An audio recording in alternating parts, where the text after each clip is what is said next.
छोटे से शहर गोरखपुर की तंग गलियों में हर सुबह सूरज की पहली किरणों के साथ एक ठेले की आवाज गूंजती थी। टमाटर ले लो, आलू ले लो। ये ठेला चलाते थे रामलाल और उनके साथ होता था उनका 16 साल का बेटा आरव। आरव का जीवन साधारण था। सुबह पापा के साथ सब्जियां बेचना, दिन में सरकारी स्कूल जाना और रात को छत पर बैठकर सपने देखना। उसका सबसे बड़ा सपना था आईआईटी में जाना। लेकिन एक सब्जी वाले का बेटा जिसे ठीक से ट्यूशन भी नसीब नहीं, क्या वाकई आईआईटी तक पहुंच सकता है?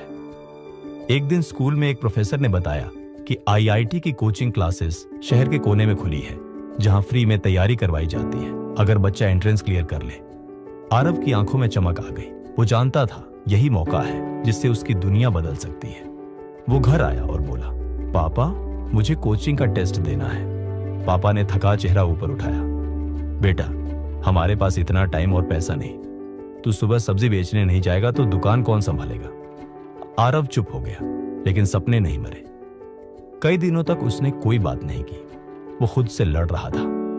क्या वाकई उसके जैसे किसी के लिए बड़ा सपना देखना सही है? उसे लगता था सपने अमीरों के होते हैं, गरीबों को तो बस गुजारा करना होता है। एक रात जब बिजली नहीं थी और पूरा मोहल्ला अंधेरे में था, आरव छत पर लेटा आसमान देख रहा था। उसने मन ही मन कहा, अगर चांद सबके लिए है तो सपने भी सबके हो सकते हैं। अगले दिन स्कूल में नई मैथ्स टीचर आई, अनुष्का मैम। उन्होंने आरव की कॉपी देखकर कहा, तुम्हारा कॉन्सेप्ट बहुत क्लियर है। क्या तुमने कोचिंग के लिए अप्लाई किया? आरव ने सिर झुका लिया।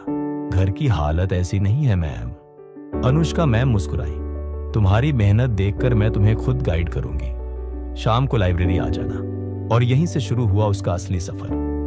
लाइब्रेरी की लकड़ी की बेंच, पसीने से भीगी शर्ट और अधूरी नींद। लेकिन आरव डटा रहा। रोज सब्जी बेचने के बाद वो लाइब्रेरी में रात 9 बजे तक पढ़ता। शुरुआत में दिक्कत हुई, किताबें समझ नहीं आती, आंखें थक जाती। लेकिन वो खुद से बस एक बात कहता, अगर अब हार गया तो फिर कभी जीत नहीं पाऊंगा। 3 महीने बाद कोचिंग के एंट्रेंस का रिजल्ट आया। आरव सेलेक्ट हो गया था। उस दिन पहली बार उसके पापा की आंखों में आंसू थे, गर्व के आंसू। लेकिन चुनौतियां अभी खत्म नहीं हुई थी। कोचिंग में सब अमीर बच्चों के ब्रांडेड बैग थे और आरव के पास था सिर्फ एक पुराना झोला।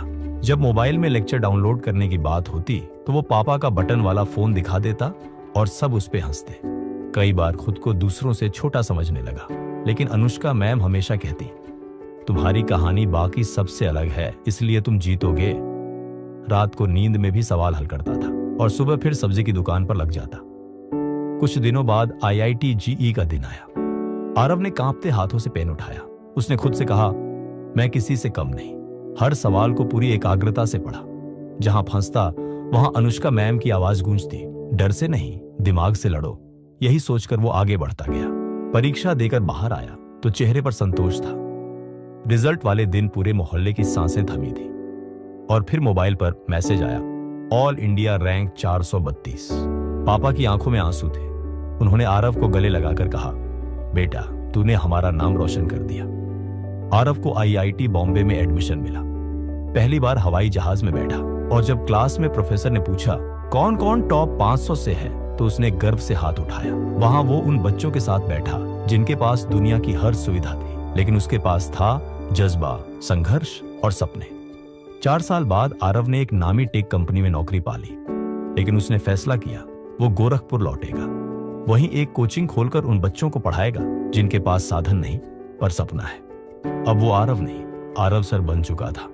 उसके पास महंगी गाड़ी थी, लेकिन वो अब भी सब्जी वालों के बच्चों को गले लगाता, क्योंकि वो जानता था कि सपनों की कोई जात, हैसियत या रेट नहीं होती। हर नए बैच में वो एक बात जरूर कहता, मैं ठेले वाले का बेटा हूं। अगर मैं कर सकता हूं तो तुम भी कर सकते हो, बस कभी हार मत मानना। अब आरव के पापा सुबह सब्जी नहीं बेचते। पूरा मोहल्ला कहता है, ये देखो हमारा लड़का जिसने गोरखपुर का नाम ऊंचा किया। आरव की कहानी इंटरनेट पर वायरल हो गई, the boy who never gave up. Moral, कभी हार मत मानो। हालात कितने भी मुश्किल क्यों ना हो, अगर सपना सच्चा है और इरादा मजबूत तो एक ठेले वाले का बेटा भी आईआईटी पहुंच सकता है।